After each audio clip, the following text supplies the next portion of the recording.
আজকে রাত্রে গেছিলাম 14 কেজি 200 গ্রাম মাছ পাইছি। যখন আমার বয়স 13 থেকে 14 তখন থেকে মনে করেন যে মাছ মারি। গরিব মানুষ কেউ 1 পোয়া পায়, কেউ হাফ কেজি পায়। দর্শক, কেমন আছে পদ্মা নদীর জেলেরা? জেলেদের অভিযোগ, এখন আর আগের মতো মাছ পাওয়া যায় না।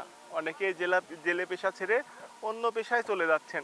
আমরা জেলেদের গল্প শুনবো তাদের কাছ থেকে। কেমন মাছ পাওয়া যাচ্ছে, কেমনই বা তাদের দিন চলছে, কেমন ভাবে চলছে সংসারের চাকা।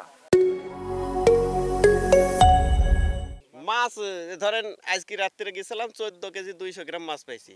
কাল পাইছি 10 কেজি, এই 8 কেজি 10 কেজি 15 কেজি, লোক 12টা, যা মাছ মাছি সংসার চলছে না। এখন ধরেন আমরা আশায় থাকি যে পানি টানি বাড়লে হয়তো 2-4টি হবে, হয়ও।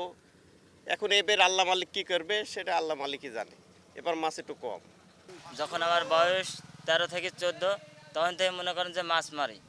এদিকে মনে করেন যে হলদারি কাঠ চাল দেয়, মনে করেন যে গরু দেওয়ার কথা থাকে কি বলে আমরা মনে করেন যে আমরা আইডি কার্ডের ফটোকপি এগুলো সব জমা দিই, কিন্তু আসলে আমরা কিন্তু এটা পাই না।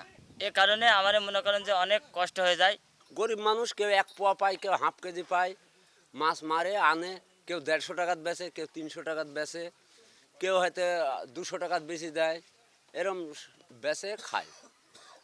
কোনো ধরপাকড় বলে কোনো জিনিস নেই এখন। ওই আপনার মাছ হয়ে যায় এখন, এই যে 1 টুকটুক ইঞ্চি মাছ পাচ্ছে। এই মাছের তো হলো আপনার ওই কেউ কাঁঠাল দিয়ে তরকারি রান্নি খালে, কার কাছে 150 টাকাত বেচছে, কার কাছে 100 টাকাত বেচছে, এরকম। হ্যাঁ, এই কারেন্ট মারেন এখন নেই, কারেন্ট এখন থাকবে না। কারেন্ট ওই ইলিশ মারার সময়তেই থাকে। এখন কোনো কারেন্ট জাল বলে কোনো জিনিস নাই আমার এলাকায়, শখ সুতির। এখন তো ওই যে খুরসা মাছ, আপনার তো এখন বড় মাছ না। ফারাক্কা বাদ দিলে মাছ কমবে। পানি যখন নদীতে না আসবে এখন তো মাছের বৃদ্ধি কমবে। মাছ কি বাড়বে? আগে যেরকম লোক গোসল করতে লাগি মাছ পাইছে কাপড়ের সাথে বেঁধে, এখন কি আর ওই জিনিস আছে? এখন তো আপনার হলো মাছের চাইতে মানুষ মাইরি খাওয়ার লোক হয়ে গেছে বেশি দেশে। কথা আমার বুঝলেন? পানি হলো কম, মাছ করতে পাবে, ওই জিনিস আর আছে এখন? আগে ছিল, বাংলাদেশ স্বাধীনের পরও ছিল। কথা বুঝছেন? এই এরশাদ যাওয়ার পর 88-র বন্যার পরে আমার নদীতে মাছই নাই এখন।